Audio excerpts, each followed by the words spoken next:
Início, está bem? A partir de agora já estamos em direto. Olá, boa tarde, bem-vindos a todos e a todas, novamente. Vamos continuar aqui a nossa marcha do processo penal no que toca à violência doméstica.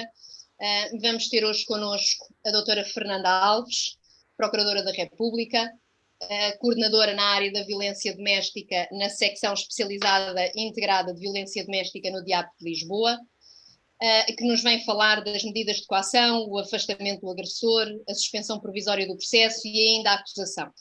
Depois teremos a doutora Sónia Massa, advogada, membro da APMJ, que nos vem falar da constituição de assistente e ainda do adiantamento de indemnização e do pedido de indemnização civil. Não lhes tomando mais tempo, passava já a palavra à doutora Fernanda Alves. Tem o seu tempo, doutora. Okay. Obrigada. Então, muito boa tarde a todos e a todas. Antes de mais, queria agradecer à PMJ e à Ordem dos Advogados Distrital de Lisboa por mais esta iniciativa e também agradecer, portanto, a presença de todos que se inscreveram para esta ação. A violência doméstica é, sem dúvida, uma questão prioritária que continua a reclamar formas atualizadas numa abordagem que a todos tem que motivar. Todos os que trabalham nesta área para que possamos atuar com eficácia. Além da punição justa e para os agressores, queremos proteger as vítimas, minorar o seu sofrimento e, por isso, insistir na formação de todos os operadores judiciários, dos magistrados judiciais, do Ministério Público, dos advogados, dos funcionários judiciais, dos OPCs também, nunca é demais. Temos atualmente um quadro jurídico-penal que nos permite uma proteção adequada da vítima, mas a falta de formação ou a insuficiência dessa formação muitas vezes determina uma má aplicação da lei. A resposta contra a violência doméstica, contra a violência interpessoal, ou outra forma, passa sempre pela aplicação rigorosa das leis que criminalizam essa mesma violência, pelas condenações justas dos seus perpetradores e pela proteção e reparação do sofrimento das vítimas. Isto só pode ser conseguido pelo envolvimento de todos quando trabalham nestas áreas, de todos os profissionais, de diferentes campos de atuação, sempre na perspectiva do interesse e resolução dos problemas que afetam as vítimas. Portanto, agora ia falar um bocadinho da minha experiência no campo da investigação da violência doméstica, muito ela passada no DIAP, na antiga 7ª secção, que foi convertida agora no núcleo da ação penal pela introdução das SEIVES, e ia-vos falar então um bocadinho da tramitação até à parte da acusação, da tramitação penal. E aqui compartilhar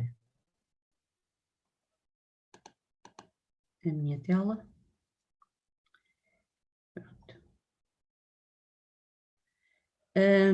No DIAP de Lisboa já há muito tempo que existe uma secção especializada no combate ao crime da violência doméstica e já em 2002, portanto, foi criada uma secção especializada contra a violência doméstica e maus tratos a menores, que tinha competência para investigar os crimes previstos no artigo 152 e 152A. Em 2016 foi esta competência alargou-se para os crimes cometidos contra a liberdade e autodeterminação sexual praticados em razão e no contexto familiar, também os de mutilação genital feminina e de casamento forçado. Com a entrada em vigor no passado dia 1 de janeiro do Estatuto do Ministério Público e que foi criada uma nova orgânica na estrutura do MP, o DIAP regional, foram criadas também as SEIVES, secções especializadas integradas de violência doméstica que abrangem não só o núcleo da ação penal, os NAPs, mas também o núcleo de família e crianças, os NFCs. Em Lisboa trabalham-se 3 polos, Lisboa, Lisboa Cidade, Lisboa Seixal e Lisboa Oeste Sintra. Portanto, esta estrutura implicou a extinção da 7ª secção do DIAP de Lisboa, criou um novo núcleo, cujo âmbito é distinto, formal e depois também na orgânica do Ministério Público, que está separada do objeto da atividade do DIAP, portanto, integra o DIAP regional. As finalidades destas secções especializadas integradas de violência doméstica, no fundo, não diferem muito dos objetivos que já estavam traçados na anterior secção especializada de violência doméstica, da 7ª secção. Os processos transitaram todos em bloco para este novo grupo, para este novo núcleo. Por via também da Diretiva 5/2019, de 15 de novembro da PGR, que uniformizou a nível nacional todos os procedimentos relativos à violência doméstica, no fundo reforçámos e criámos uma nova dinâmica nesta ação de investigação. Portanto, os objetivos mantêm-se: prevenir e combater a violência doméstica, proteger célere e eficazmente os direitos das vítimas, assegurar a aplicação de medidas de coação de forma tempestiva e adequada, efetivar a ação penal também adequada e proporcionada à gravidade das condutas lesivas, dos bens jurídicos que com este tipo de crime se protegem, fomentar modelos de investigação em coordenação com as polícias, com todas as instituições de apoio à vítima e, no fundo, dar uma resposta célere e útil, e articular também de forma mais próxima com a jurisdição de família e menores.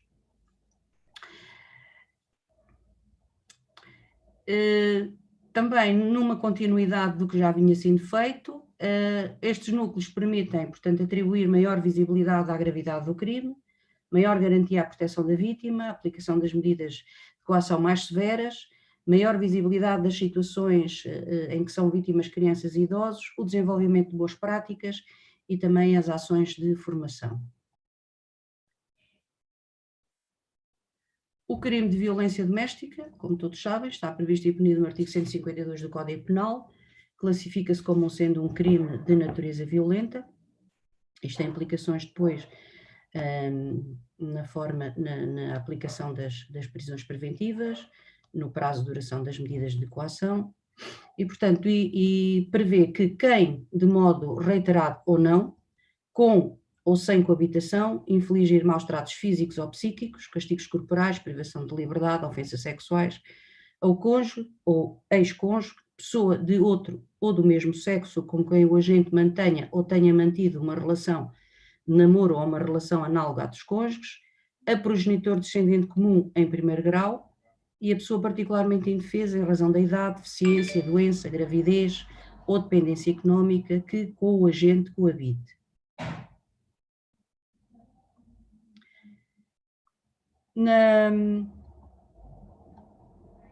Na secção e na investigação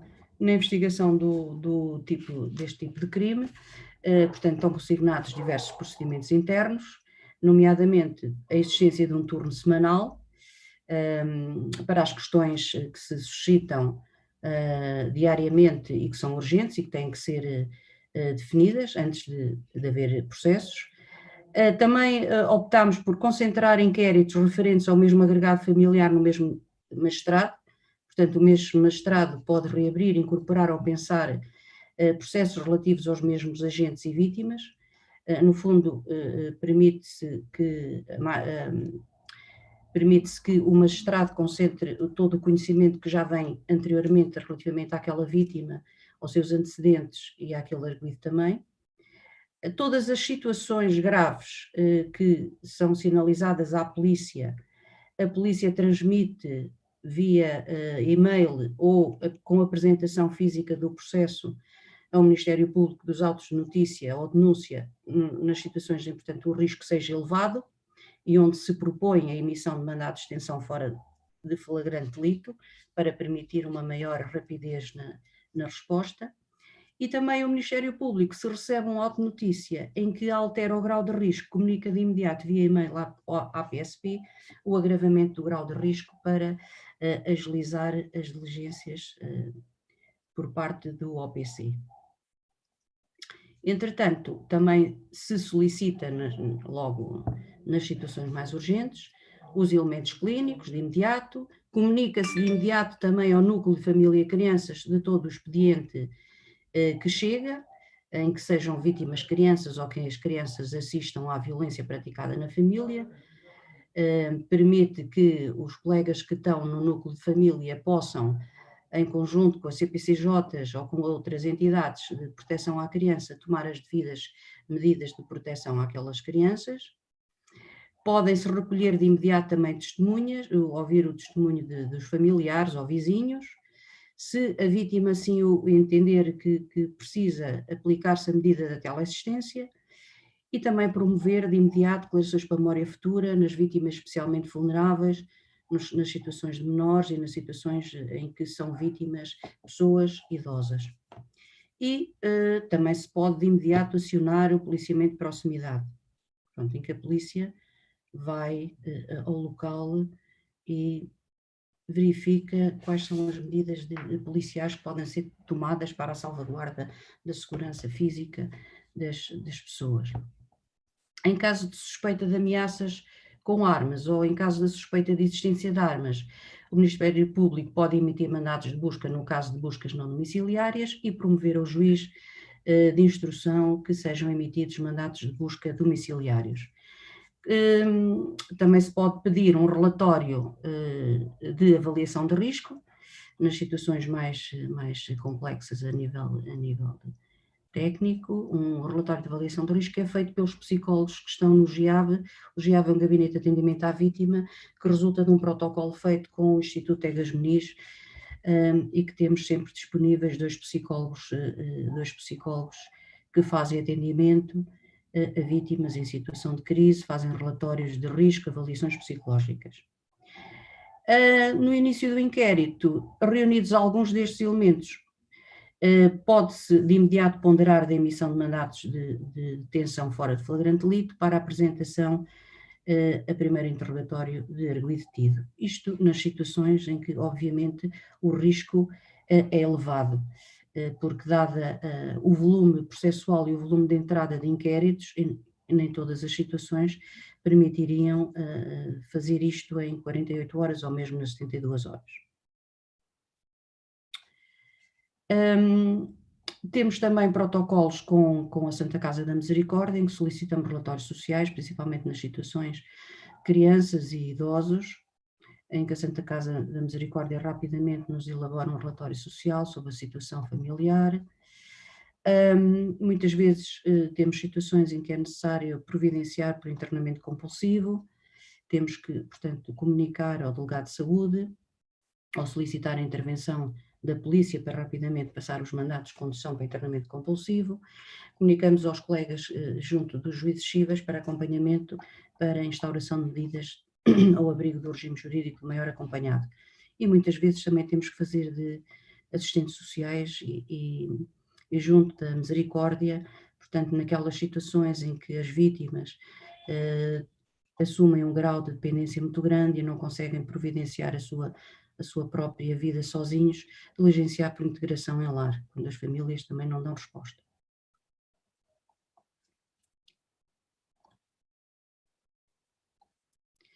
Em termos de medidas protetivas, o Estatuto de Vítima, portanto, prevê várias medidas, já falei nas declarações para a memória futura, o apoio psicossocial à vítima, encaminhar a vítima para apoio psicossocial, psicológico ou económico, o acompanhamento pelo OPC à residência para a recolha dos seus bens.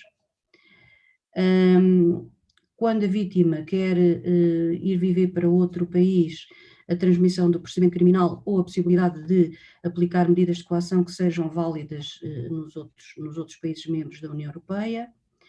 Providenciar porque a vítima seja assistida sempre pelo mesmo advogado em diversos processos, continuar a verificar-se que a vítima tem um advogado no processo de crime e muitas vezes no processo de divórcio ou no processo de revelação das responsabilidades parentais tem também outro advogado. Informar a vítima que goza da isenção do pagamento de taxa de justiça. Muitas vezes as vítimas têm problemas económicos, obviamente, e pensam que precisam de pagar porque não têm a informação toda ao seu dispor. A teleassistência, a reparação da vítima, que é a indemnização, e o regime específico de detenção fora de flagrante delito, quando precisamos de proteção imediata da vítima, nos termos do artigo 30 da Lei 112, e o regime de confidencialidade de casa, abrigo e domicílio. Portanto, a vítima, desde que esteja em casa, ou queira que, por questões de segurança, que o seu domicílio fique sujeito a sigilo, o Ministério Público determina isso no inquérito, portanto, recolhidas num envelope fechado, a que apenas tem acesso. Medidas de coação, propriamente entrando aqui no tema de que fui incumbida. Medidas de coação, falando primeiro na detenção e nas finalidades. O arguido pode ser detido para julgamento sob a forma sumária,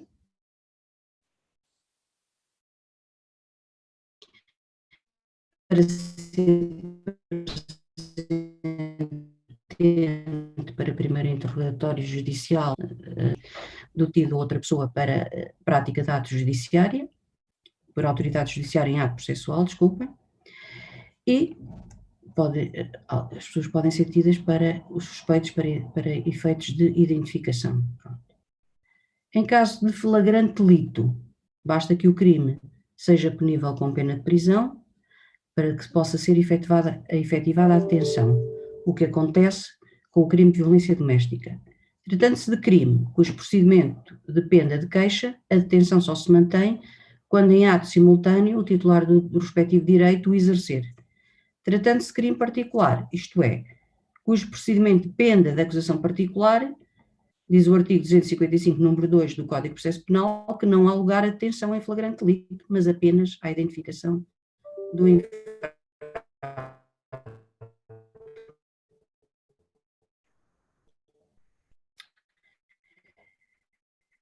Sendo o juiz a ordenar a detenção, a detenção é admissível desde que o crime seja punido, só será legalmente possível se for admissível a prisão preventiva.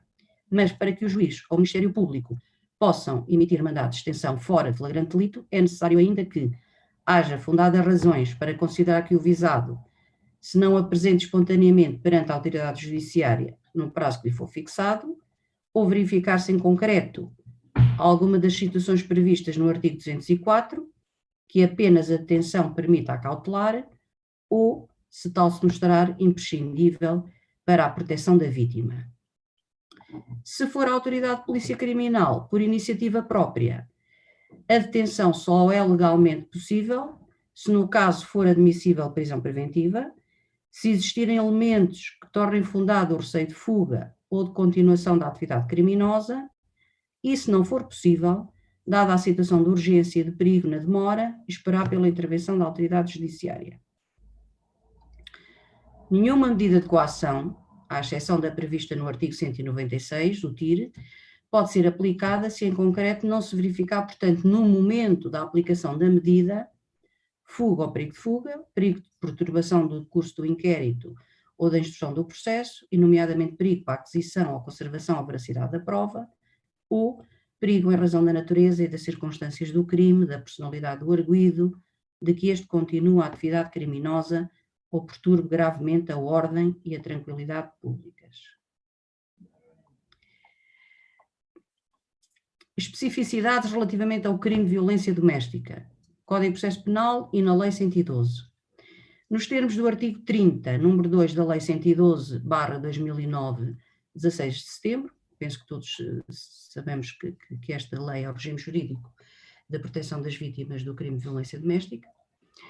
Portanto, além das situações previstas no número 1 do artigo 257 do Código de Processo Penal, a detenção fora de flagrante delito pelo crime de violência doméstica pode ser efetuada por mandato do juiz, do Ministério Público, se houver perigo de continuação da atividade criminosa ou se tal se mostrar imprescindível à proteção da vítima. Sendo que as autoridades policiais também podem ordenar tal detenção pelo crime de violência doméstica por iniciativa própria, quando, em concreto, haja perigo de continuidade da atividade criminosa ou a detenção se mostra imprescindível à proteção da vítima e não for possível, dada a situação de urgência, de perigo, na demora, esperar pela intervenção da autoridade judiciária. Portanto, estas são especificidades relativamente ao crime de violência doméstica. Portanto, resumindo, com exceção do termo de identidade e residência, a aplicação de medidas de coação são sempre da iniciativa e competência do juiz de instrução, em cumprimento do princípio da jurisdicionalização nesta matéria. Em fase de inquérito, o juiz aplica a medida na sequência de requerimento apresentado pelo Ministério Público. Em fase posterior, pode fazê-lo oficiosamente, ouvido o Ministério Público, conforme dispõe o artigo 194, número 1 do Código de Processo Penal. Não esquecer que as medidas de coação se norteiam pelos princípios da proporcionalidade, necessidade, adequação e subsidiariedade. Portanto, no âmbito do crime de violência doméstica, nos termos do artigo 31 da Lei 112, as medidas de coação assumem caráter urgente, devendo ser aplicadas no máximo de 48 horas pelo Tribunal, a seguir à constituição do arguido, verificados sempre que estejam os pressupostos gerais e específicos previstos na sua aplicação, artigo 31, número 1 da Lei 112 de 2009. Portanto, estas medidas são cumuláveis com qualquer outra prevista no Código de Processo Penal. Ao ser aplicada a decisão sobre qualquer medida de coação, deverá ser tido em conta o direito à informação à vítima. A vítima é sempre informada das medidas de coação que são aplicadas ao arguido. Também o OPC da residência da vítima é informada para o policiamento de proximidade e para estabelecer o plano de segurança. A medida de coação que implique restrição de contactos entre progenitores ou com a criança são sempre comunicados ao MP do núcleo da família, ao NFC, para que instaure as necessárias providências tutelativas ou as medidas de promoção e proteção necessárias, nos termos do artigo 31, 200, número 4 do Código de Processo Penal.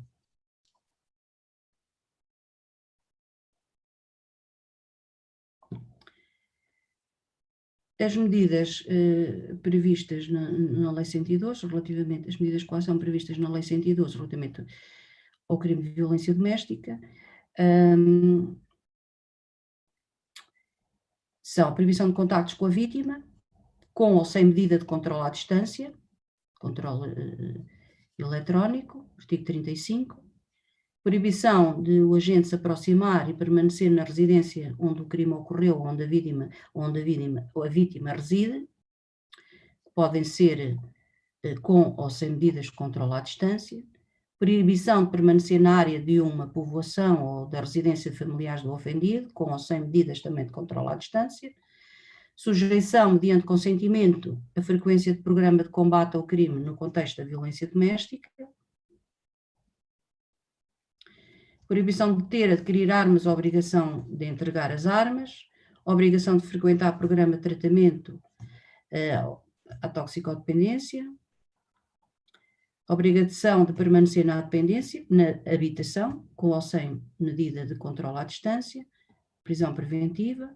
Em caso de anomalia psíquica do agressor, o artigo 202 prevê que o juiz possa impor ao ouvido do defensor e sempre que possível um familiar que, enquanto a anomalia persistir, em vez da prisão preventiva, tenha lugar internamento preventivo em hospital. Paramos-nos muitas vezes com muitas situações deste tipo, muitos agressores que sofrem de anomalia psíquica, nomeadamente de esquizofrenia, e estas são situações que envolvem vítimas já idosas, em que os agressores ficam em internamento preventivo. Ainda podemos aplicar a proibição de ter, adquirir armas, já falei, desculpa, pronto. O regime especial consagrado na Lei 112 está centrado na vítima, são medidas de coação que vêm a sua eficácia potenciada também, e são aplicadas sempre na perspectiva das necessidades cautelares que são centradas na vítima, ao contrário do Código de Processo Penal, das previstas no Código de Processo Penal, que estão concebidas numa perspectiva cautelar, mas focada na pessoa do arguido. Portanto, daí que haja algumas especificidades, nomeadamente, por exemplo, não permanecer na residência e não contatar com a vítima, mantém a sua relevância de requerer a aplicação destas medidas de coação nos casos em que a vítima tenha abandonado a residência, uma vez que estamos a pensar e a centrar estas medidas na proteção da vítima, e a vítima pode querer regressar a casa, não é? Por isso daí que haja necessidade de aplicar uma medida de coação ao agressor, de não permanecer na residência e não contatar com a vítima, para que se permita o regresso da vítima a casa, quando ela abandona temporariamente a residência. Muitas vezes também temos uma medida de prisão preventiva aplicada e a vítima muitas vezes vai para casa-abrigo porque a medida de prisão preventiva não é suficiente para cautelar a segurança daquela vítima, porque muitas vezes há coação da própria família do agressor. A aplicação de uma medida de coação deve ainda observar a consistência dos indícios que emergem dos meios de prova já acarreados para o processo. Portanto, é fundamental aqui que quando se emite mandado de detenção fora de flagrante delito para a aplicação de uma medida de coação, se reúnam meios de prova consistentes que permitam depois a aplicação de uma medida, e tem que ser rápido. Portanto, nos casos elevados, o Ministério Público e as polícias têm que ser céleres na recolha da prova, às vezes é difícil recolher a prova em 42 horas, para permitir que o juiz, mediante indícios fortes, portanto, possa aplicar uma medida de coação superior a apresentações periódicas, porque a aplicação de uma medida de coação de proibição de contacto já importa que haja indícios fortes. Portanto, a aplicação de medidas de coação mais gravosas, portanto, exigem fortes indícios.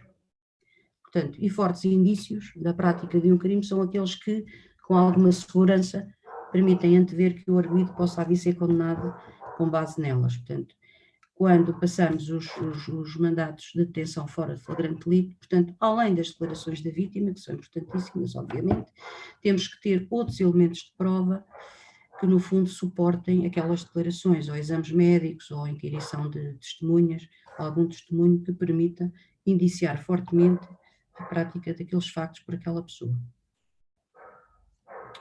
Portanto, como já referi, nenhuma medida pode ser aplicada, com exceção do TIR, se em concreto não se verificarem os perigos taxativamente enumerados, a fuga, ou perigo de fuga, o perigo de perturbação no decurso do inquérito ou da instrução do processo, nomeadamente perigo para a aquisição, conservação ou veracidade da prova, perigo em razão da natureza das circunstâncias do crime, da personalidade do arguido, que este continua a atividade criminosa gravemente e perturba a ordem e a tranquilidade públicas.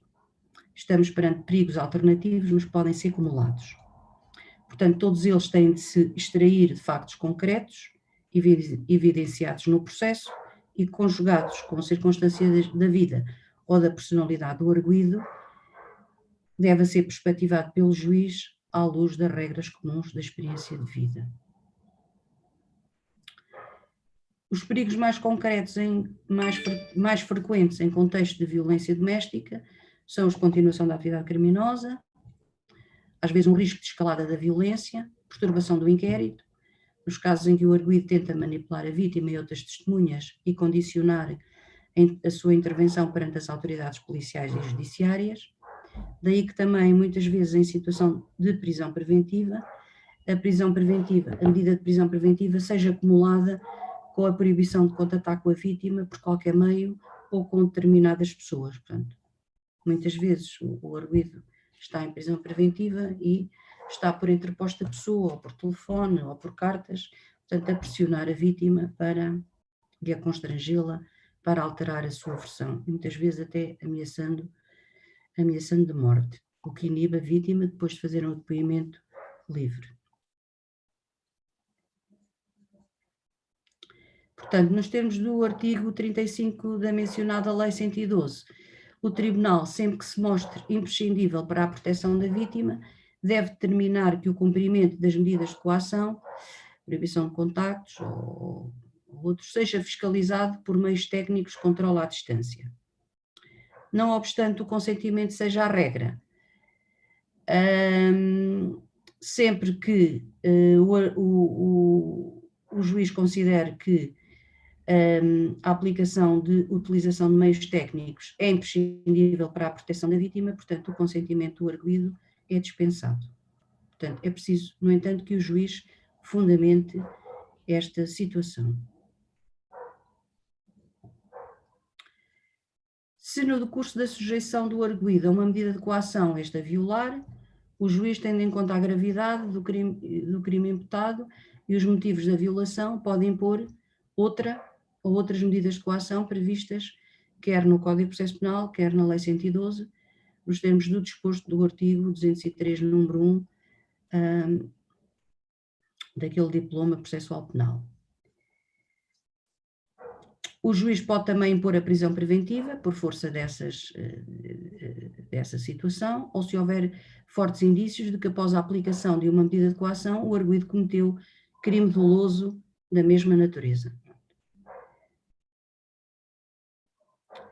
A vítima deve ser ouvida, mesmo que não se tenha constituído assistente, sempre que necessário, na substituição e revogação das medidas.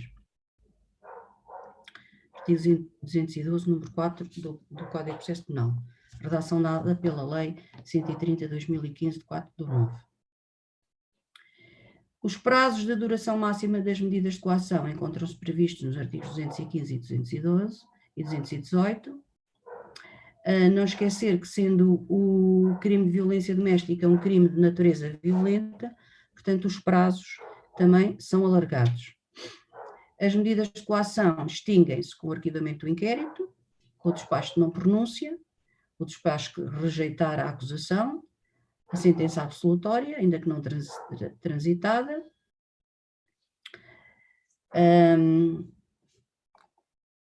a sentença condenatória que aplique pena inferior ao tempo já cumprido de privação de liberdade, por exemplo, ainda que não transitada, sendo que a caução só se extingue com o início da execução da pena, mas a caução é muito pouco aplicada em crimes de violência doméstica. Pronto, não esquecer também que a Lei 71/2015, 20 de julho, que transpôs para a ordem jurídica interna a diretiva do Parlamento Europeu relativa à decisão europeia de proteção, estabelecendo o regime jurídico da emissão e transmissão entre Portugal e outros Estados-membros de decisões que apliquem medidas de proteção adotadas com o objetivo de proteger uma pessoa. Portanto, ou transmissão, ou aqui, ou abrigo desta lei, se faz a transmissão do procedimento criminal, ou se aplica uma medida de coação que depois é válida nos outros Estados-membros.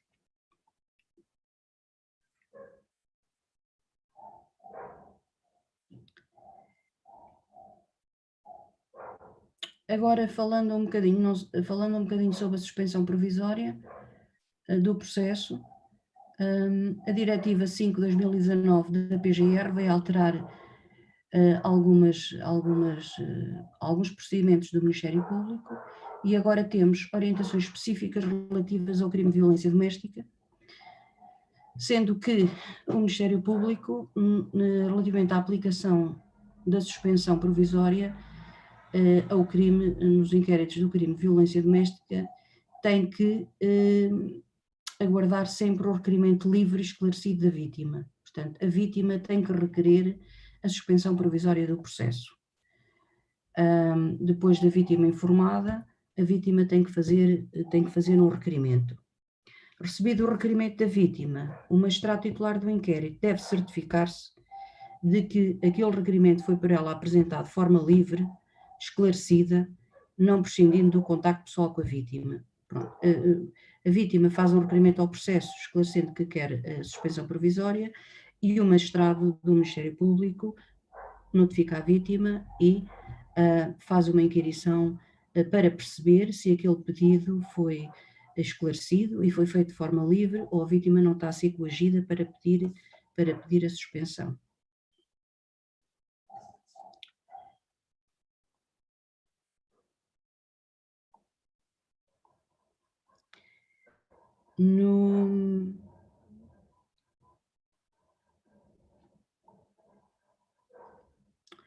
Relativamente também às orientações específicas, quando no âmbito de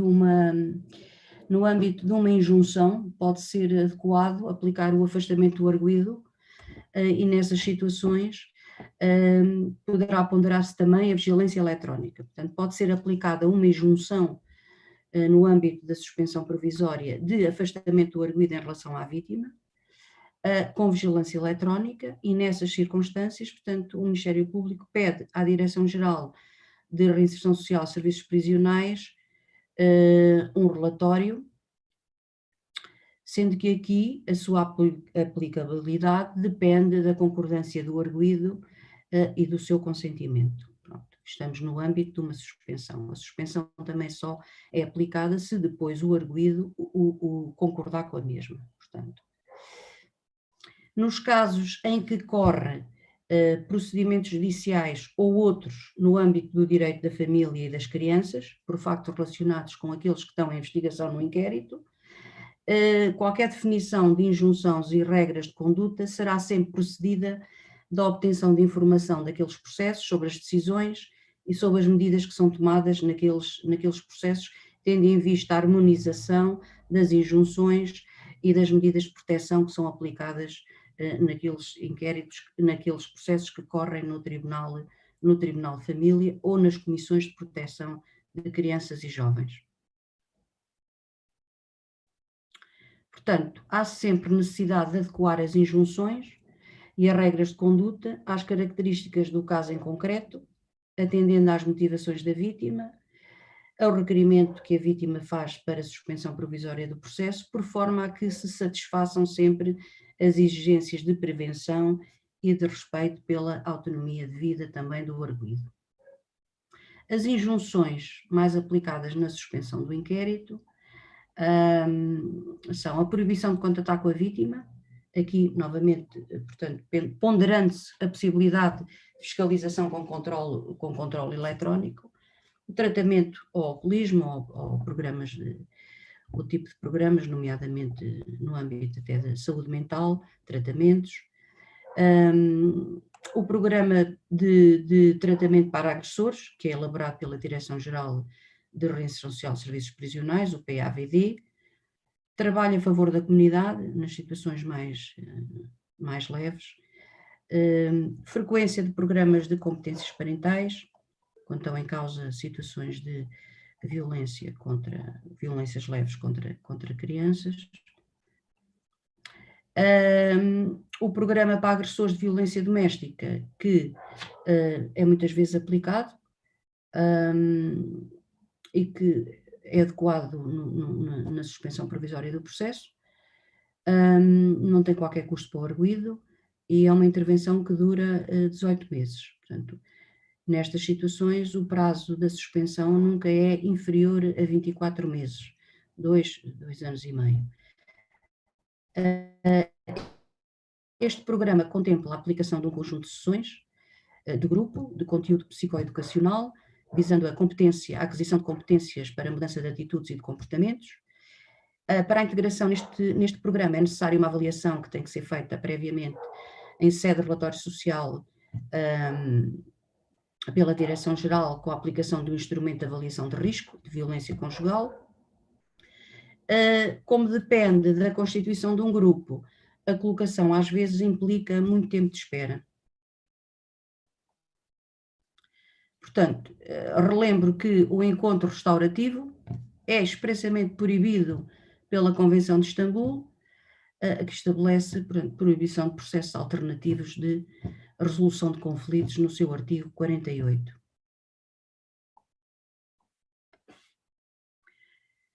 Nos termos do disposto no artigo 276, número 1 do Código de Processo Penal, portanto, o Ministério Público encerra o inquérito, arquivando ou deduzindo a acusação. Deve deduzir a acusação quando, durante o inquérito, foram recolhidos indícios suficientes de se ter verificado o crime e de quem foi o seu agente. Consideram-se suficientes os indícios sempre que resultar uma possibilidade razoável de ao arguido ser aplicada por força deles em julgamento uma pena ou uma medida de segurança. Em situações de violência doméstica presenciada por crianças, o despacho de acusação deve descrever os eventuais malefícios emocionais e psíquicos que advêm da exposição destas crianças aos episódios de violência.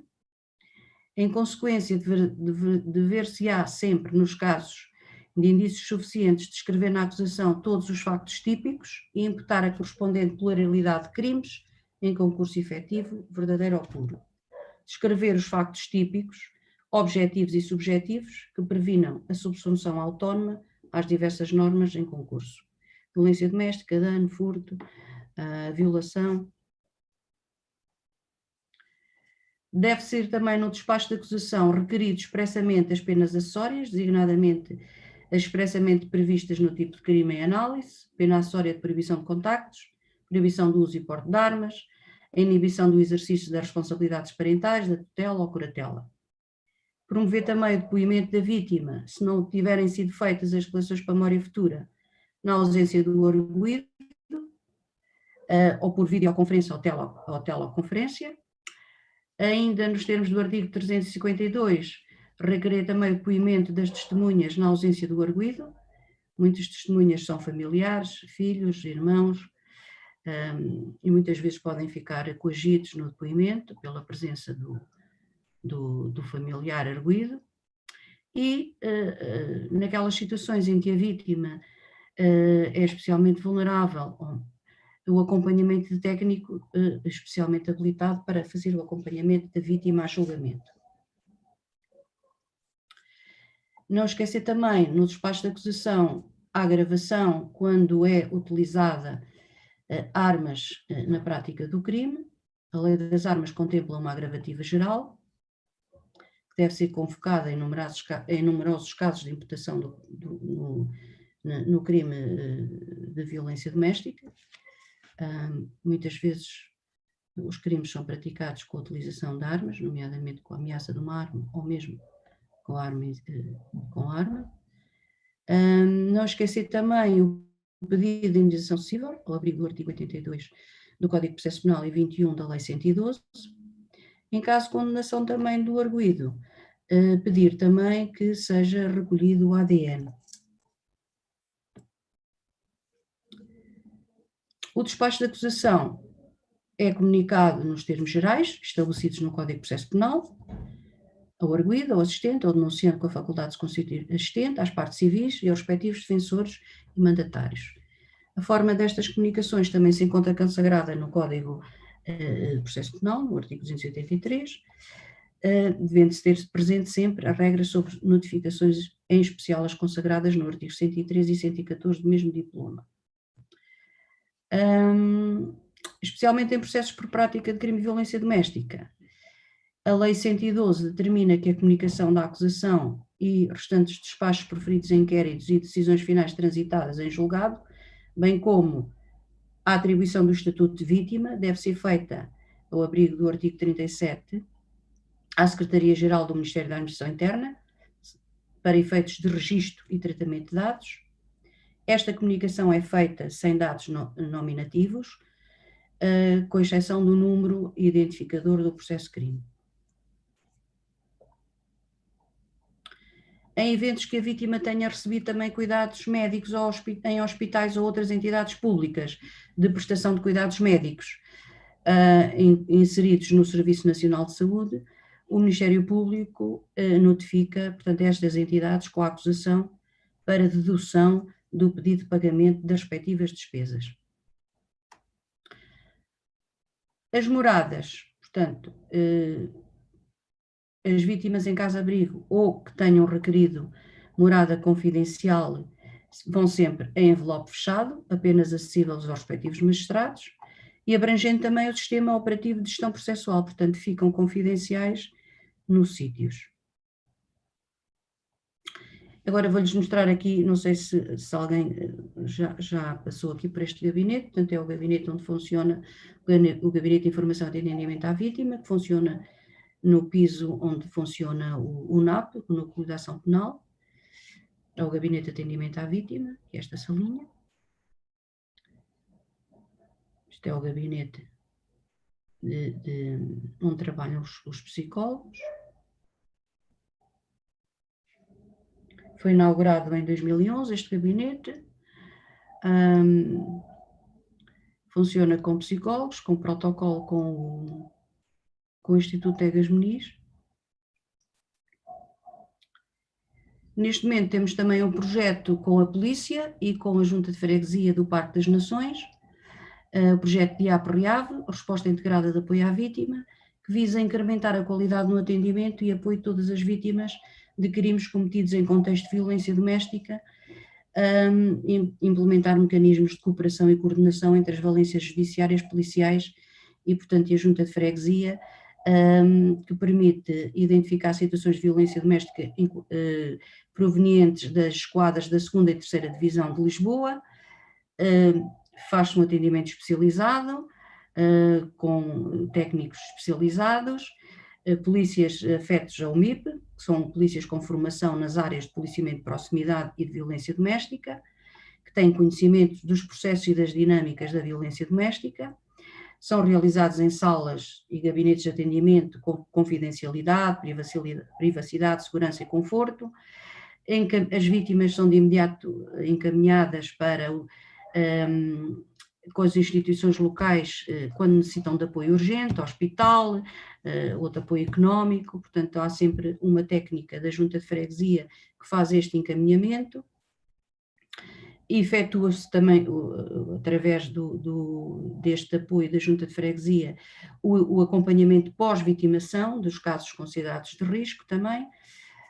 Portanto, pensamos assim que a proteção e o apoio e a assistência disponibilizada poderão contribuir também para levar a uma diminuição da vitimização secundária e minorar de alguma forma o sofrimento da vítima numa situação de crise. Isto é biografia de legislação nacional, internacional e nacional. E pronto, e era tudo o que tinha neste momento para lhes apresentar. Obrigado. Portanto, não sei se depois fico aqui, como há bocado o Sr. Ricardo estava a dizer. Obrigada, doutora Fernanda Alves, pela excelente exposição e pelo PowerPoint que muito ajuda os advogados e advogadas. De facto, eu gostava só de fazer um comentário, dois comentários. Um que passou ali um slide muito rapidamente, mas tem uma frase que deve ser relembrada, que é: quem bate numa mulher magoa a família inteira. Portanto, não é só a mulher, há mais para além da mulher. Exato. E depois, a desigualdade que ainda existe entre arguidos e vítimas no que toca ao acompanhamento por advogados, porque os arguidos são nomeados automaticamente um defensor oficioso, às vítimas não, e muitas vezes leva-as a aceitarem uma suspensão provisória do processo porque não estão acompanhadas, acabam por querer desistir da queixa e, embora não possam, mas são levadas a dizer que não prestam depoimento em sede de audiência de julgamento e não há prova e acaba por se arquivar o processo nesses casos, não é? Pronto, eu digo isto tantas vezes, já na última sessão disse, devia ser nomeado um advogado também à vítima. Devia ser obrigatório a nomeação de um advogado logo no início do processo. Permite... mais uma vez eu deixo este repto aqui ao Conselho Regional de Lisboa e ao Dr. João Massano. Muito obrigada pela sua exposição. Não nos demorando demais e também não perdendo mais tempo, vamos já passar à doutora Sónia Massa. À doutora Sónia, o tempo é seu.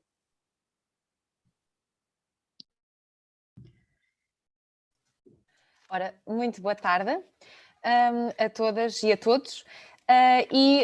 Relativamente aqui à minha exposição, eu não tenho a preparação da doutora Fernanda, porque entretanto não costumo preparar PowerPoints e de facto aqui perde-se um pouco aquela proximidade que há quando nós temos os formandos próximos de nós, mas espero que corra bem a exposição desta forma. Ora, na constituição de assistente, aquilo que nós temos... poderão ter musicalmente a minha fera maluca, porque entretanto ela às vezes presenteia-me com a sua presença. Entretanto, aquilo que nós temos com a constituição de assistente, em primeiro lugar, importa identificar a importância da figura dos assistentes, no sentido que os assistentes que procuram os advogados, porque têm que estar representados por advogados, são as vítimas e são os ofendidos que foram vítimas de violência doméstica. E, portanto, estas pessoas precisam de ser, por nós, advogados e advogadas, acolhidos e de uma forma muito próxima, porque esta pessoa que vai ao nosso escritório precisa de se sentir confortável para que não seja ela própria alvo de uma vitimização secundária, ou seja, para que ela não se sinta constrangida de estar a falar da sua experiência, da sua situação, porque as situações de violência doméstica têm contornos muito especiais, ou seja, há pormenores de intimidade, há situações muito concretas que às vezes as vítimas têm medo, têm a vergonha de dizer às autoridades ou mesmo perante o Ministério Público, e que sentem-se mais à vontade com o advogado ou a advogada porque estão num sítio mais privado, e é preciso que depois este advogado e esta advogada consigam fazer com que esta pessoa se sinta confortável de levar esta mesma informação ao Ministério Público e à Polícia, porque o Ministério Público não tem uma bola de cristal, nem os órgãos de polícia criminal, de adivinhar o que é que se passa na casa das pessoas. E, por isso, também a importância de percebermos que todos somos operadores de justiça e todos temos de trabalhar em conjunto. Ou seja, os assistentes são tidos pelo Código de Processo Penal como colaboradores do Ministério Público e têm que assumir esta função de colaboradores do Ministério Público, mas num sentido positivo, ou seja, não num sentido de assistentes subalternos, mas num sentido de assistentes ativos, ou seja, aquelas pessoas que acabam por levar toda a dinâmica e por carregar para o processo toda a dinâmica que o processo vai ter. Uma coisa que convidava a todos a fazer era procurar no Código de Processo Penal todos os artigos e toda a informação que há sobre os assistentes. Os assistentes podem intervir no inquérito, na instrução, podem requerer diligências de prova, podem requerer o segredo do processo, podem requerer a suspensão do processo, podem requerer a intervenção do júri, podem requerer separação dos processos, podem requerer incompetência do tribunal, podem suscitar conflitos de competência, atribuição de competência a outro tribunal, podem requerer impedimentos do juiz, podem requerer intervenção de um juiz, podem requerer o pedido de indenização civil, podem requerer imensas coisas, podem recorrer, podem fazer tudo o que eles tiverem nas suas mãos, de maneira que eles tenham um estatuto de verdadeiro sujeito processual. E a possibilidade que eles tenham hoje de se constituir assistentes na fase do recurso faz com que eles se possam, no fundo, separar do entendimento do Ministério Público e acabar por pegar nas suas próprias mãos e conduzir uma nova estratégia depois do julgamento, ou seja, ainda que o Ministério Público entenda que não deva recorrer, se a vítima entendeu que aquela condenação ou que aquela decisão não foi suficiente, pode seguir sozinho e pode tentar reverter aquela decisão. E isso é muito importante, porque durante muito tempo o Código de Processo Penal e o Código Penal viram o direito penal numa perspectiva do crime, da punição do Estado e da perspectiva do arguido. Parece que as vítimas foram sacudidas, foram afastadas do direito penal. E o Estado não sofre diretamente com o direito penal, não é? Portanto, o Estado não é violentado por uma situação de violência doméstica. Quem é violentado ou violentada é a família, ou seja, é aquela pessoa, é aquela criança. Ou seja, são aquelas pessoas que vão ao nosso escritório, é aquele agregado familiar que nos entra no nosso escritório. E, portanto, o Estado ter retido esse poder nas suas mãos e não ter dado valor às vítimas durante muito tempo, é isso que é importante agora, lhes ser dado esse valor e lhes ser dado voz. E se é muito importante tudo aquilo que já vos foi transmitido ao longo deste curso, que a Lei 130 vai dar voz às vítimas, ainda que de uma forma muito digamos, uma voz muito fininha, ou seja, uma voz muito fraca, como se diz na música, não é uma voz forte. O que é facto é que já temos uma identificação das vítimas no Código de Processo Penal, já elas têm uma individualidade, ou seja, não temos só um arguido e depois um assistente que pode ser uma pessoa qualquer que não efetivamente a vítima, como ela está consagrada, e entretanto, isso acaba por ser muito importante, porque a vítima tem que ter voz, e apesar da vítima ainda não ter uma voz expressiva, ela tem no momento em que ela se constitui assistente. E aí é preciso que ela pondere quando é que ela se quer constituir assistente. Ora, a assistência pode ser plural ou pode ser singular, não é? Porque nós, numa situação de violência doméstica, podemos ter uma situação em que temos só o cônjuge, ou temos o cônjuge e os descendentes, que também são vítimas, ou até mesmo também, às vezes, outros membros do agregado familiar que também coabitam com o agressor. E então aí temos a situação em que todos eles devem ser representados pelo mesmo advogado. Ou seja, o artigo 70 recomenda que todos sejam acompanhados pelo mesmo advogado ou advogada, desde que não haja incompatibilidade nas defesas. Normalmente, nas situações de violência doméstica, não surgirá incompatibilidade, uma vez que a situação decorrente das agressões não gerará conflito de interesses da parte das vítimas, porque tudo decorre de uma mesma conduta da parte do agressor. De qualquer forma, aquilo que é sempre muito importante, e também que a Diretiva 2012-29, UE de 25 de outubro de 2012, impõe, é que se evite a vitimização secundária das vítimas dos crimes, e que isto também foi tentado fazer através da Lei 130. Ou seja, não se pode permitir que na audição de uma pessoa ela se sinta constrangida, que ela se sinta melindrada e que, entretanto, ela se sinta exposta de uma maneira que ela própria se sinta a reviver a situação, mas de uma forma que lhe deixa outra vez novamente constrangida. Ou seja, e daí que seja muito importante, e eu volto a este tema, seja muito importante que os advogados e advogadas que se dediquem a esta área saibam, primeiro que tudo, acolher estas pessoas. Ou seja, é muito importante saber acolher e escutar. E acolher e escutar sem preconceitos, sem julgamentos, porque é muito difícil, e isso contra mim falo, porque no início da minha vida profissional também me causava perplexidade, nós conseguirmos passar da nossa parte racional para acolher e aceitar mulheres que vivem uma vida toda de dependência com homens que as maltratam, e elas vivem naquele retorno do perdoar, porque ele gosta de mim, porque ele depois acaba por ser bonzinho, e depois eu perdoo e volto.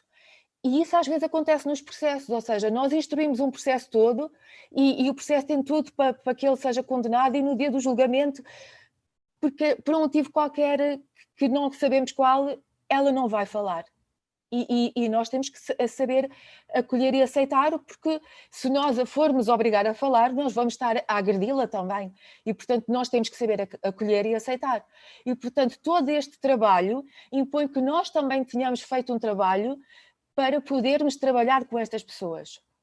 E por isso é que também é necessário que nós saibamos acolher este tipo de vítimas para que elas também se sintam disponíveis e possam falar todas as situações, para que estas situações também possam ser passadas para o Ministério Público e possam ser trabalhadas no inquérito. E porquê? Porque se nós omitirmos esta informação, ela não vai chegar a ser investigada, ela não vão ser recolhidos indícios da prática destes factos e não vão ser corroborados ou seja, na acusação, ou seja, não vão ser trazidos elementos, não vão ser trazidos para a acusação e não vão ser sustentados. E depois no julgamento não vai haver prova. Ainda que sejam falados ou que sejam trazidos, eles não vão estar na acusação, então eles não vão ser objeto do processo e não vão ser trabalhados. E, portanto, aí aquilo que interessará será ajudar o assistente que será o ofendido e que será as pessoas titulares do direito de queixa, não é? Como temos depois no artigo 68 e no artigo 113 do Código Penal. Portanto, serão estas pessoas que se podem constituir assistentes que, no fundo, vão poder exercer esse direito e que nos vão ajudar os órgãos de polícia criminal e o Ministério Público a fazer o seu trabalho na investigação e na condução do inquérito. Aquilo que também interessa relativamente à situação de quem é que pode ser o titular deste direito. Há aqui uma situação interessante que na delimitação do próprio conceito de assistente. Os titulares do direito, dos interesses legalmente protegidos, não é? Portanto, aqui nós também temos que pensar que as crianças também são elas próprias titulares de interesses que a lei também quis proteger. Ou seja, nós temos os cônjuges que são vítimas da violência doméstica, mas também temos as crianças que coabitam no ambiente de violência doméstica. Elas podem não ter sido agredidas diretamente pelo progenitor ou seja, que agride, mas elas são indiretamente, são reflexamente agredidas porque elas sofrem ao ver o outro progenitor agredido e elas sofrem ao verem a tensão que existe entre os dois progenitores. E essa tensão psicológica também as afeta e também as perturba, e também isto tem que ser medido na própria valoração de como as afeta e como vai perturbar o próprio desenvolvimento e o próprio crescimento e a própria personalidade das crianças. E, portanto, é um erro tentar reduzir os assistentes às mulheres, aos cônjuges e às pessoas que tiveram algum relacionamento e excluir as crianças, porque as crianças são, muitas vezes, aquelas que têm uma expressão mais direta da própria violência doméstica e são aquelas que não têm uma voz ativa e que precisam de ter voz nessa matéria, porque enquanto que as mães ou pais que sejam vítimas de violência doméstica podem falar, podem reagir, as crianças nem sempre podem reagir e às vezes têm comportamentos mais introvertidos, têm insucesso escolar, têm manifestações de hiperatividade, têm vários tipos de comportamento que não são explicáveis à primeira vista e que são simplesmente a forma de reação aos comportamentos que elas presenciam em casa. E, portanto, às vezes, por elas, é preciso também despertar nos pais a necessidade de reagir, para que as crianças não sofram mais. Entretanto, também, relativamente à situação da constituição de arguido, aqui há uma situação interessante que resulta da alínea C do artigo 68. A alínea C do artigo 68 diz que podem constituir-se assistentes quem, sem ter renunciado à queixa, ou seja, quem já faleceu e quem não renunciou à queixa. Ora, nos casos em que temos vítimas de violência doméstica que faleceram, é bizarro, porque, para não dizer de outra forma, não é? Que o crime de violência doméstica não depende de queixa, não é? Portanto, não é um crime semipúblico. E é um pouco bizarro que esta redação se mantenha inalterada e não seja ainda seja entendido como só para os casos em que, para os crimes semipúblicos. E, portanto, é um bocadinho estranho que o legislador em Portugal ainda não tenha tido o discernimento suficiente para alterar a linha do artigo 68 e abrir um bocadinho o leque, porque há bem mais situações que carecem de ser analisadas. Relativamente ao momento da constituição de assistente, nós temos nos crimes que dependem da acusação particular, temos o prazo de 10 dias, não é? Porque se o crime depende da acusação particular, depende de 10 dias, temos o artigo 68, número 2. Depois, nos outros tipos de crime, temos que o titular do direito de queixa ou de acusação particular pode-se constituir assistente até 5 dias antes do início do debate instrutório ou da audiência de julgamento.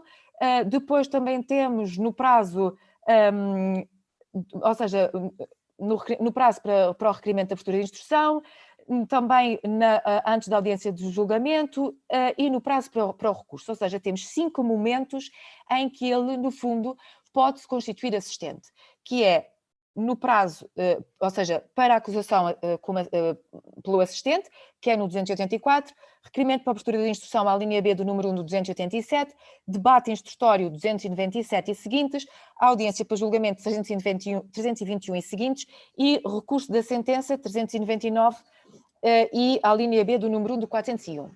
Ou seja, o assistente pode-se constituir assistente nestes momentos conforme o andamento do processo, ou seja, a vítima, conforme o processo vai andando, pode ter interesse em constituir-se assistente e ter uma intervenção mais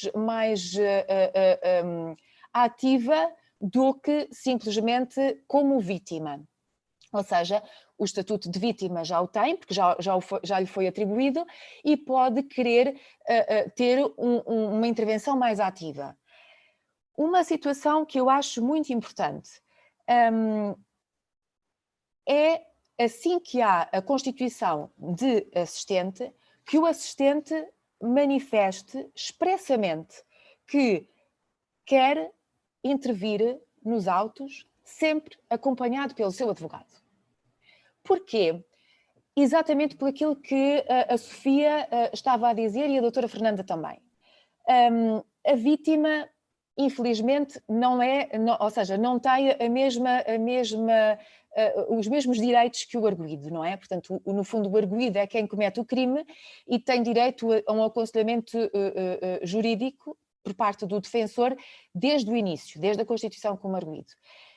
A vítima também deveria ter, ou seja, a vítima que não escolher ser vítima do crime também devia ter ela própria, desde o início, o acompanhamento de um advogado para se sentir reconfortada e para que se sentisse mais segura e tranquila na possibilidade de não ser revitimizada. Não sendo isso possível, e tendo ela acesso a um advogado na situação, no momento da constituição de assistente, eu entendo que é imperioso, e entendo também a Associação Portuguesa de Mulheres Juristas, que é imperioso que no momento em que é constituído assistente, que entretanto ele expresse que quer ser acompanhado por advogado, porque isso fará que em qualquer diligência que ele vá e que ele tenha intervenção, ele vai estar acompanhado por uma pessoa que lhe vai poder prestar todos os esclarecimentos e que lhe vai poder dizer, se ele estiver inseguro, interrompemos um pouco, porque entretanto eu preciso falar com o meu constituinte, eu preciso de ir lá fora e trocar impressões. Ele não está-se a sentir bem, temos que interromper e fazer no outro dia, porque as pessoas estão a falar da sua vida, dos seus sentimentos. É um projeto de vida que se frustra. seja, a pessoa quando vai viver junto com outra pessoa, quando casa, quando tem uma relação mais próxima, é um projeto de vida. E é esse projeto de vida que se parte, que se frustra com filhos, com tudo o que isto traz, e não se pode crer que numa sessão é como a pessoa está constrangida porque tem um arguido, tem a família toda, tem não sei o quê, que a pessoa se sinta bem de estar a expor tudo ali, perante pessoas que não conhece parte nenhuma. E há algumas que têm às vezes uma abordagem que não é a mais user-friendly, às vezes a pessoa pode entrar, até mesmo que seja user-friendly, às vezes as pessoas podem fazer aquela pergunta que entra a matar no nosso coração e que estraga tudo. E, portanto, como nós só somos pessoas, nós também temos que ter o discernimento de dizer, olha, precisamos de um bocadinho, 5 minutos, para ver o que é que se passou e tentar respeitar as vítimas. Porque se nós respeitamos os arguidos e eles têm direito ao silêncio e têm direito a serem afastados e têm direito a faltar, têm direito a mentir se for preciso, porque nada lhes pode prejudicar, as vítimas também têm que ter direitos. E é isso que eu acho que é importante que os advogados se consciencializem, que as vítimas também têm direitos. Elas não pediram para ser vítimas, elas simplesmente o foram.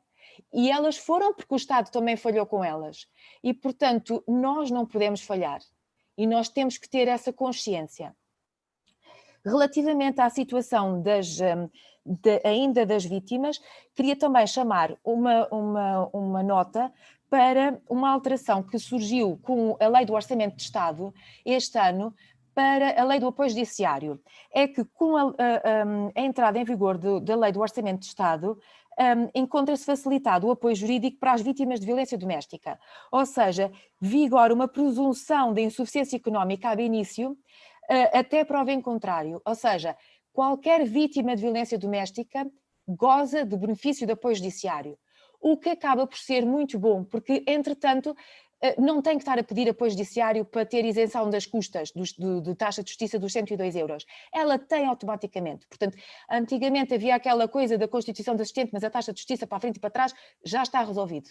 O Orçamento de Estado deste ano saiu tarde, mas veio com esta benesse a nível da violência doméstica, que é um pormenor, mas que é um pormenor de toda a importância, porque evita imensas chatices por causa do apoio judiciário, que também depois demora todo o tempo que nós conhecemos, e assim atalha a que as vítimas possam seguir, porque esta presunção que lhes é favorável é de toda a relevância.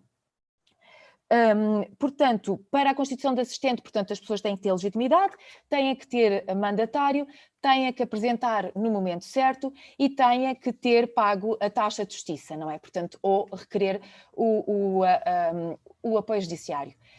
Vigorando esta presunção fantástica, eu acho que é de aproveitar esta vantagem legislativa e obviamente ou seja, requerer a constituição de assistente sempre que possível e sempre que o cliente assim o desejar. Relativamente à acusação por parte do assistente, é de toda a importância colaborar com o Ministério Público, como tenho-vos dito, mas também é de toda a importância também na acusação particular não a fazer por mera adesão à acusação do Ministério Público. E porquê? O Ministério Público recebe toda a informação que é recolhida pelos órgãos de polícia criminal e que também ele próprio recolheu e toda a informação. Mas essa informação não é trabalhada ao lado do assistente. E nós trabalhamos ao lado do assistente. Ou seja, há todo um conjunto de pormenores e de factos que o cliente nos vai dar e que acabam por integrar as coisas numa outra roupagem que dão um outro entendimento, ou seja, não é uma alteração substancial de factos, é simplesmente às vezes há factos circunstanciais, há factos que acabam por complementar, por documentar as coisas que nós podemos fazer. E a mera adesão à acusação pública acaba por deixar perder toda essa riqueza. E, portanto, eu acho que é de todo o interesse consultar o processo. Quando vem a acusação pública, consultar o processo, ver toda a prova que lá está, ver tudo o que lá falta, ver tudo o que é que se pode juntar e que por algum motivo não foi junto a tempo. E, entretanto, pegar naquilo que há, pegar no nosso assistente com toda a calma e tentar fazer então uma acusação particular a completar aquilo que entretanto falha na acusação pública. Não é por lapso do Ministério Público, é porque entretanto o Ministério Público não tem um assistente ali ao lado. Ele não vai para o diabo contar a história outra vez toda quando o senhor procurador está a fazer a acusação pública, não é? Portanto, seria incomportável. E a mesma coisa também acontece depois na situação do pedido de indemnização civil. Ou seja, no pedido de indemnização civil, também é importante que nós nos recordemos que o pedido de indemnização civil é uma ação cível enxertada no processo penal. E como é uma ação cível enxertada no processo penal, não vale a pena nós esquecermos as regras do processo civil e do direito civil. E, portanto, recordando essas regras, nós temos que recordar o artigo 129, que diz que nos remete para a lei civil, o 129 do Código Penal. Depois temos o 498 do Código Civil, que nos diz que os prazos são os do penal, a nível da prescrição, tudo bem. Temos o 483, que nos diz o que é que nós temos que lá ter. Temos que ter o facto ilícito, culposo, não sei o quê, não é? Aquelas regras todas. E depois, normalmente, nestes casos, não vamos ter reparação, não é? Porque as agressões, toda a humilhação, todas essas coisas não são passíveis de ser reparadas. E, portanto, se nós não temos se nós não conseguimos descrever isso, há todo um conjunto de situações que não relevam para o crime, mas que relevam depois para o pedido de indemnização. Então, todas essas coisas nós temos que as descrever para nós descrevermos o dano e para nós criarmos um nexo de causalidade. E então, tudo isto nós temos que descrever e fazer a nossa petição inicial, bonitinha, do pedido de indemnização civil, com as regras do Código de Processo Civil, alegando os factos e alegando direito, porque assim manda o Código de Processo Civil de 2013.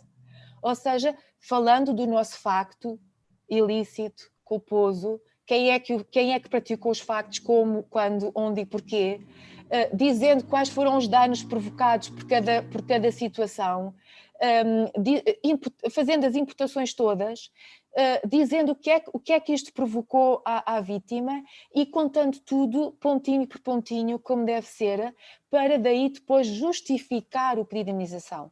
Porque se o pedido de indemnização não for devidamente justificado, ele depois acaba por não ter suporte e sustentação e depois acaba por não ser procedente. Nós estamos a trabalhar numa área criminal, não estamos a trabalhar numa área cível. Ou seja, a familiaridade que há com os pedidos de indemnização é diferente. Porque é diferente nós estarmos a fazer um pedido de indemnização por um dano ou por uma outra coisa qualquer, do que estarmos a fazer um pedido de indemnização por uma violência doméstica, em que há toda uma conotação, toda uma vivência, todo um conjunto de deveres e de relacionados com o respeito, com a própria vivência da família, e que isto tem que ser trazido para o pedido de indemnização. E, portanto, tudo isto, todos os deveres do direito da família, isto tem que estar na nossa pedido de indemnização civil. Ou seja, porque estes deveres familiares são incumpridos. O dever de respeito, muitas vezes o dever de coabitação, muitas vezes o dever de assistência, porque, entretanto, retiram os meios de subsistência às vítimas, ou seja, a própria estabilidade da família. Tudo isso nós temos que também enxertar no nosso pedido de indemnização civil, para que ele seja o mais completo possível e possa ter provimento, porque aquilo que interessa é ter provimento, ter sustentação. E essa sustentação tem um outro lado que também é muito importante, que é a prova. E, portanto, na prova nós temos que ter como ideia que temos que ressuscitar quais são os elementos de prova que nós podemos trazer. E nós, no processo penal, nós temos vários tipos de prova que podemos usar. Nós temos os depoimentos da vítima, das vítimas, que podem ser feitos e que a doutora Fernanda também já falou. Nós temos também toda a prova documental, temos os autos de notícia, temos os relatórios, temos os autos de apreensão, temos as fotografias, temos as avaliações de risco, temos os relatórios hospitalares, temos, entretanto, os relatórios da Direção de Reinserção, os relatórios sociais, temos o certificado de registro criminal, temos também a prova pericial à vítima, temos provas periciais ao arguido, se for necessário também a prova, relatório psiquiátrico do agressor à personalidade e à perigosidade. Podemos pedir toda essa informação para que, entretanto, nós possamos ter todo um conjunto de prova alargada que nos permita fazer a prova quer da parte criminal, da nossa acusação, quer a prova da parte civil, que é muito importante, porque as duas têm que casar e têm que fazer match. Portanto, nós não podemos pensar que somos assistentes e vamos um bocadinho à boleia do Ministério Público. Porque às vezes é essa a ideia que nós temos e que passa de que a assistência é quase como se o Ministério Público fosse o regente da cadeira e nós só estamos ali a dar aulas práticas. No fundo, a gente só dá as aulas práticas que o regente da cadeira deu. Se o regente não deu a matéria, não é minha culpa, eu só estou a dar os casos práticos da matéria. Se ele não deu esse tema, pronto. Não é a minha culpa. E, portanto, não pode ser. Temos que ser um bocadinho mais proativos, porque é nesta correlação que também as coisas vão crescendo. Ou seja, se começar a haver um bom trabalho também da parte dos advogados, também o Ministério Público se apercebe que há outras formas de trabalhar, que há outras abordagens, que há outras dinâmicas. E é assim que nós vamos crescendo, que nós vamos melhorando o nosso trabalho e que nós vamos dando um melhor trabalho às vítimas. Uma outra situação que também vos tenho para falar, e para que não fiquem cansados de me ouvir, é a situação também de que o pedido de indenização civil também se encontra previsto, como a doutora Fernanda falou, no artigo 21 da Lei 112. E o artigo 21 fala-nos de que o pedido de indenização civil deve ser arbitrado dentro de um prazo razoável e que, entretanto, também deve ser aplicado o disposto no artigo 82A do Código de Processo Penal. Ora, aquilo que acontece é que nem sempre é aplicado o disposto no artigo 82A. Ou seja, em que a indemnização é fixada na decisão. Aquilo que sucede e aquilo que defende a Associação Portuguesa de Mulheres Juristas é que quando a decisão é omissa relativamente à situação do pedido de indenização civil, que se trata de uma nulidade da decisão. Ou seja, e sendo uma nulidade da decisão, é uma situação de omissão de pronúncia que pode ser invocada em sede de recurso nos termos da alínea C do número 1 do artigo 379 e porque a decisão teria de se pronunciar sobre esta questão. Ou seja, é uma das obrigações que o juiz teria quando da prolação da sentença e teria que ter arbitrado a decisão se não houve oposição do assistente nesse sentido, do ofendido. Relativamente a esta situação, há já jurisprudência nesse sentido, que entende que, de facto, esta situação gera a nulidade da decisão e que podem ver no site da Direção-Geral da DGSI se tiverem curiosidade, porque já existem vários acórdãos neste sentido que consideram que, de facto, existe nulidade da sentença, porque era uma matéria que carecia de ser objeto de pronúncia e que, quando não é, gera de facto a nulidade. Relativamente à situação do adiantamento da indemnização, temos também uma situação em que as vítimas de violência doméstica podem requerer o adiantamento da indemnização a que têm direito. Peço desculpa pela intervenção do meu cão, mas podem pedir a intervenção podem pedir a antecipação da indemnização nos termos da Lei 104. Eu vou tentar fazer uma habilidade que eu não sei se vai correr muito bem, que é tentar partilhar a minha tela.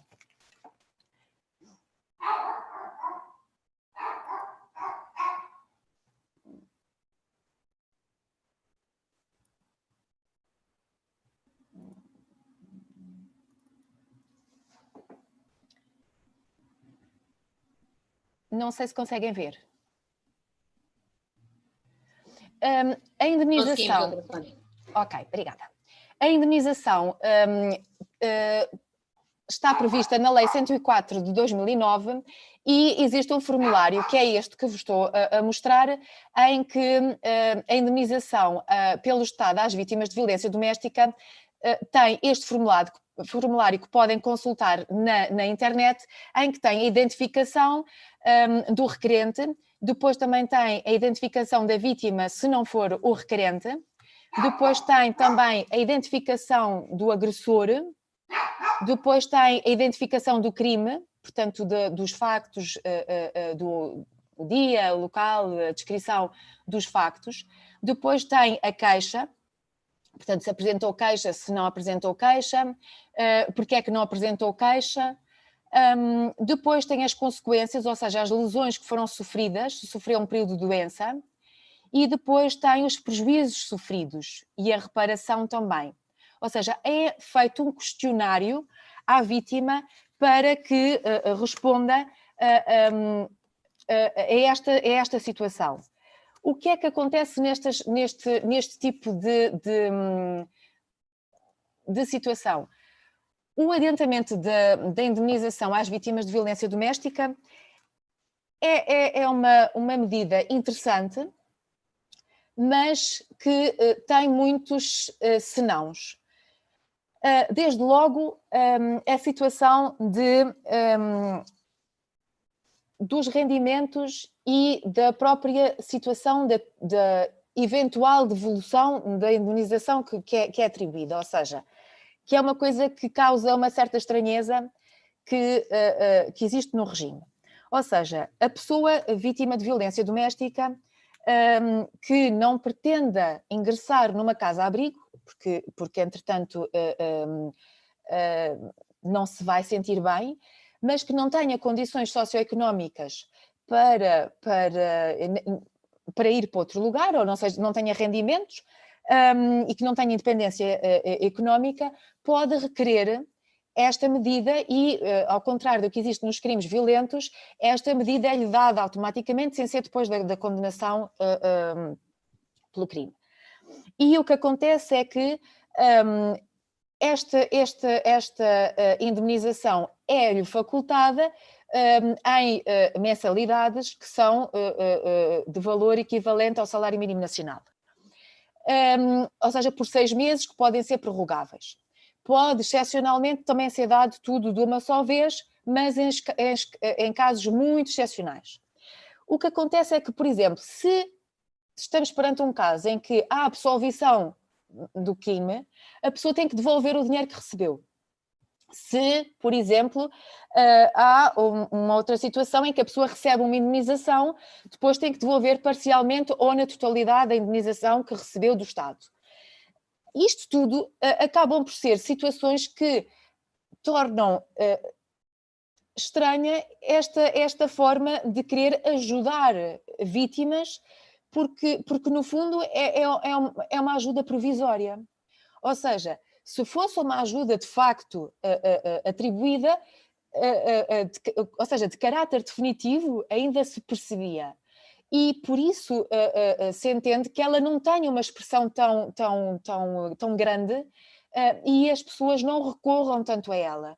Ou seja, há mais recurso às casas-abrigo do que a esta medida, de facto, mas, contudo, é sempre necessário que as pessoas que não se sintam, no fundo, disponíveis para ir para uma casa-abrigo, porque têm a família e às vezes saem de casa acompanhadas das crianças, que saibam que têm esta alternativa e que esta alternativa lhes permite ter um fundo de maneio para mudar de casa e mudar de sítio e ter algum dinheiro disponível e, obviamente, recomeçar.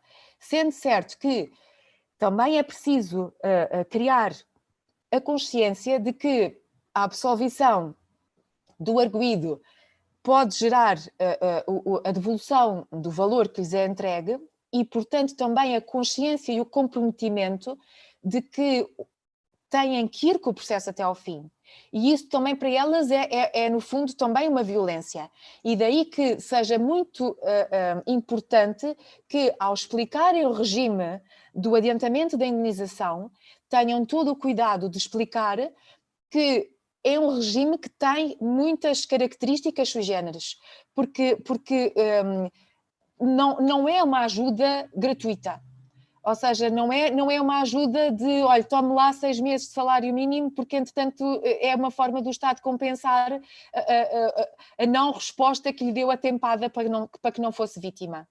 E, portanto, daí que este alerta vos seja dado para que pensem muito bem na situação do adiantamento, porque para que a pessoa não crie uma expectativa de que é uma ajuda e que para começar, para que depois quando lhe venham a pedir o reembolso não fique um pouco desarmada e não se sinta um pouco defraudada na ajuda que lhe foi prestada. Penso que relativamente a estes 2 temas era aquilo que vos tinha para transmitir.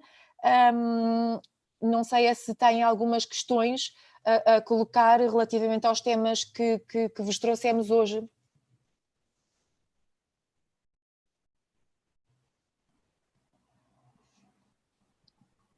Obrigada, doutora Sónia. Afinal, demorou menos tempo daquilo que estava à espera. Estava aqui à procura, de facto, não há questões.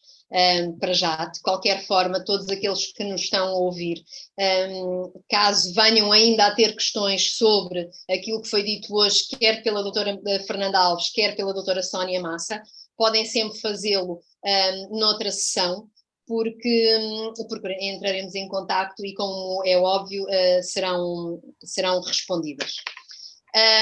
Assim, parece que hoje nos vamos despachar mais cedo.